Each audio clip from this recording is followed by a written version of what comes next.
students, video 5, and in this we will be studying about the meninges.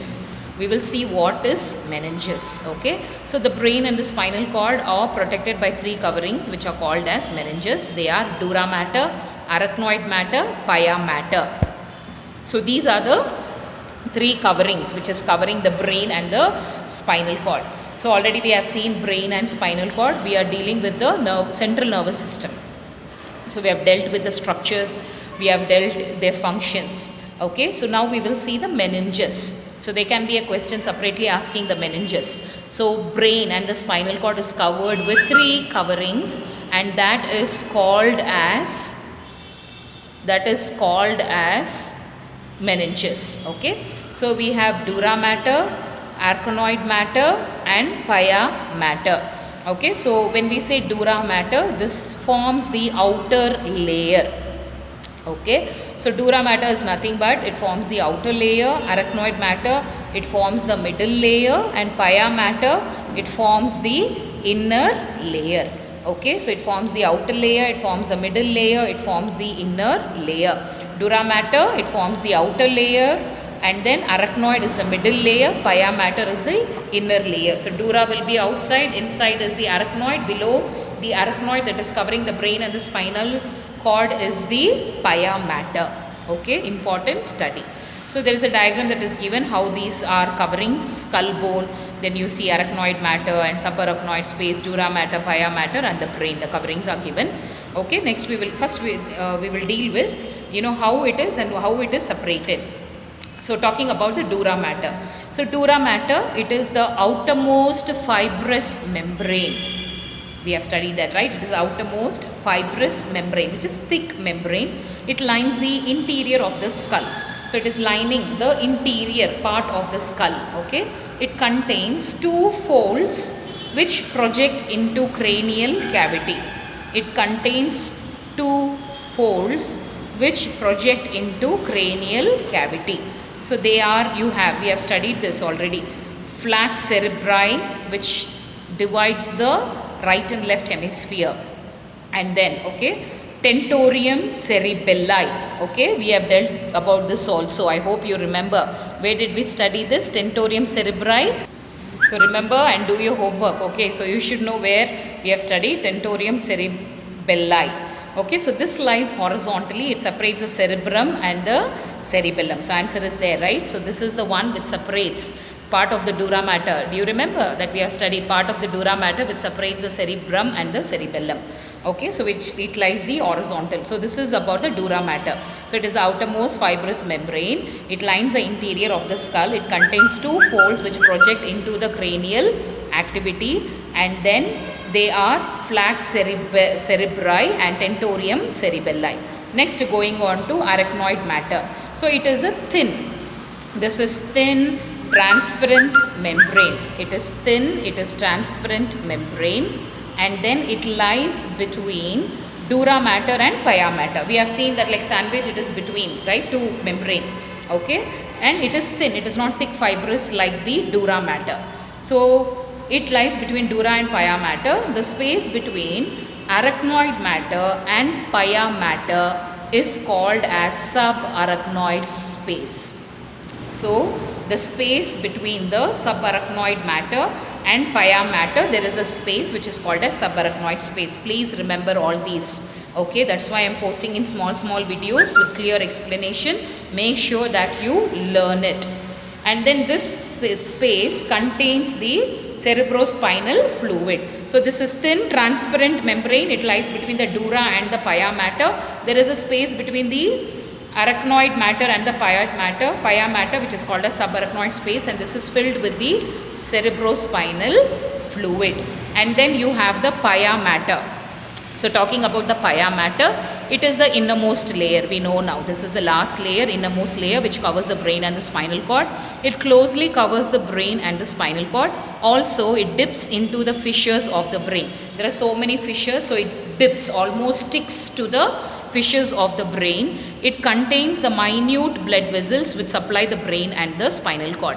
So this covering pia mater, it has got what? It has got thin, blood vessels, minute, very small, not thin, very small, minute blood vessel which supply the brain and the spinal cord.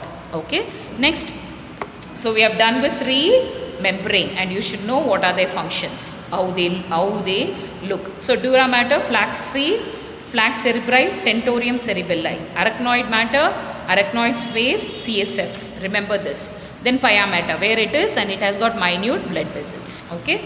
Next we will go to ventricles of brain. I've been telling we will deal with ventricles, Now we will see the ventricle, and we will also deal with CSF fluid. Okay, so with this, central nervous system will be over. In the next video we will carry on with peripheral nervous system. Okay, are you ready? Okay, now talking about ventricles of brain. So they are cavities in the brain which are filled with CSF. The ventricles are 4 in number. So ventricles means it is like a cavity, okay, like a hollow space. Okay, now imagine this is a cavity, means you will, when you open, you have something to store. Okay, like that it is a cavity. Or we will say, right, dental, there is a cavities.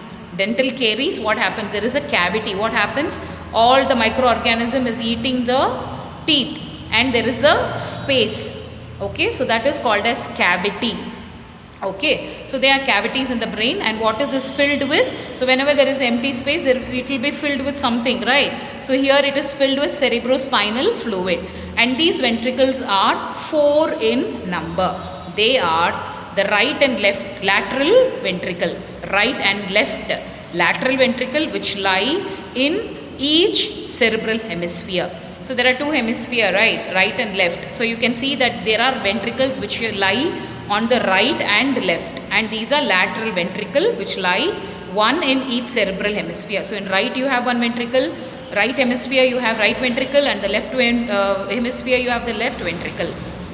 Then the third ventricle, which is present in the midline. Okay, so we have seen already in the midline, in the midbrain. Okay, so in the third ventricle, which is present in the midline of the brain, you can see in the diagram. Okay, so in the midline, so the third ventricle communicates with the 2 lateral ventricles and also with the 4th ventricle.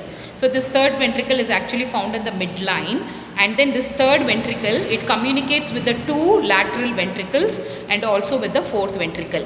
What are the true lateral ventricle? It is a right ventricle and left lateral ventricle. So it has connection. This third ventricle has connection with 2 lateral, that is right lateral, left lateral ventricle, as well as with the 4th ventricle also. Okay, and the last one is 4th ventricle. So first ventricle, second ventricle is nothing but right ventricle, left ventricle, which is found in the right hemisphere, left hemisphere. Then you have third ventricle, which is found in the midline of the brain, and then we see that it communicates with the 2 lateral ventricle and then with the 4th ventricle. Coming to the 4th ventricle, it lies in front of the cerebellum. Okay, so this is in front of the cerebellum and behind pons and medulla oblongata. So where is it positioned? 4th ventricle in the front of the cerebellum, behind pons and medulla oblongata. It is continuous below with the central canal of spinal cord. It is continuous below with the central canal of spinal cord. Okay, so this is about the ventricles. There are 4 ventricles. Okay, right, left, you know where it is, and then third, okay, where it is in the midline, and then we also see that it communicates with all other ventricle. 4th ventricle, it is front of the cerebellum and behind of pons and medulla oblongata. It is continuous below the central canal of spinal cord. So it continues with the central canal of spinal cord. Okay, so with this next topic, so in this video mainly we have dealt with meninges, that is covering of the brain and the spinal cord. Then we have dealt with ventricles of brain. Now we are going to deal about CSF, that is cerebrospinal fluid. So what is cerebrospinal fluid? Very important. All these are short notes. Okay, so 3 short notes we are dealing in this video. So CSF means it is clear, colorless alkaline fluid. So it is a fluid, right? So how is it? It is clear, no color for that. It looks transparent. That's why we say clear, colorless. It is not acidic. Its pH is above 7.4. Okay, so that's why we call that as alkaline fluid. Where is it present? It is present in subarachnoid space and then ventricles of the brain and central canal of the spinal cord. That is a continuation of the fourth ventricle. Where is it found? It is found in the subarachnoid space. It is found in the ventricles of the brain and central canal of spinal cord. You should know where it is found. CSF bathes the entire surface of the brain and spinal cord. Bathe means it is almost like same washing. Okay, so much of CSF you can see in the surface of the brain and the spinal cord. Next, we will see secretion. From where is the CSF coming? It is secreted by network of blood vessels, which is called as choroid plexus. Okay, so CSF is secreted by network of blood vessels. So there is a network, lot of, like network, okay, lot of blood vessels, which is like a network which secretes the CSF, and that network is called as choroid plexus. CHOROID PLEXUS plexus. This plexus is situated in the lateral ventricles. So when I say lateral ventricles, you should tell me what it is. Think right lateral ventricle, left lateral ventricle. Okay, so we have seen where is it secreted? By a network of blood vessels, which is the choroid plexus. And where is this plexus located? It is located in the lateral ventricles. Next, we will see what are the composition of CSF, means what all it contains. We have seen that it is clear, it is colorless, it is odorless, okay, no smell also, and then it is alkaline. Okay, it is clear, colorless, alkaline fluid. It is present in subarachnoid space, ventricles and central canal of spinal cord. Remember, small minute opening in the spinal cord we have studied.